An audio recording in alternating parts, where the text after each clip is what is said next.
നിങ്ങൾ income tax return file ചെയ്യുന്ന സമയത്ത് ഇൻകം കുറച്ച് കാണിച്ചും എക്സ്പെൻസുകളെ പെരുപ്പിച്ച് കാണിച്ചും നിങ്ങൾക്ക് ഇന്നെലിജിബിളായ ഡിഡക്ഷൻസ് ക്ലെയിം ചെയ്തും നിങ്ങൾ റീഫണ്ട് എടുക്കാൻ ശ്രമിച്ചാൽ പലതരത്തിലുള്ള കോൺസിക്വൻസസ് നിങ്ങൾക്ക് ഫേസ് ചെയ്യേണ്ടി വരും. പ്രധാനമായും 3 തരത്തിലുള്ള നോട്ടീസസ് ആണ് ഇതുമായി ബന്ധപ്പെട്ട് നിങ്ങൾക്ക് ലഭിക്കുന്നത്. ഒന്ന്, നിങ്ങൾ എന്താണോ ക്ലെയിം ചെയ്തിരിക്കുന്നത് അത് പ്രൂവ് ചെയ്യാൻ ആവശ്യപ്പെട്ടുകൊണ്ടുള്ള എവിഡൻസ് പ്രൊഡ്യൂസ് ചെയ്യാൻ ആവശ്യപ്പെട്ടുകൊണ്ടുള്ള സെക്ഷൻ 133 സബ്സെക്ഷൻ 6 പ്രകാരമുള്ള ഒരു നോട്ടീസ് ലഭിക്കാം.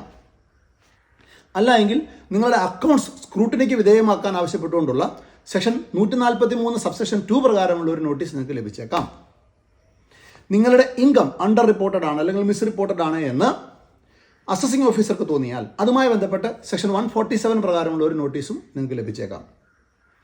നിങ്ങളുടെ ഇൻകം അണ്ടർ റിപ്പോർട്ടഡ് ആണ് അഥവാ നിങ്ങൾ ഫോഴ്സ് ആയിട്ട് റീഫണ്ട് ക്ലെയിം ചെയ്തിട്ടുണ്ട് എന്ന് പ്രൂവ് ചെയ്യപ്പെട്ടാൽ സെക്ഷൻ 270A പ്രകാരം 200% വരെ പെനൽറ്റി നിങ്ങൾക്ക് ലഭിക്കാൻ സാധ്യതയുണ്ട്. കൂടാതെ നിങ്ങളുടെ പാൻ നമ്പർ ഇൻകം ടാക്സ് ഡിപ്പാർട്ട്മെൻറ്റിനാൽ ഫ്ലാഗ് ചെയ്യപ്പെടുകയും നിങ്ങളൊരു നോട്ടപ്പുള്ളിയാവുകയും ചെയ്യും. അതുകൊണ്ട് താൽക്കാലിക ലാഭത്തിന് വേണ്ടി ഒരിക്കലും നിങ്ങൾ എന്ത് ചെയ്യരുത്, ഫോഴ്സായി റീഫണ്ട് ക്ലെയിം ചെയ്യരുത്.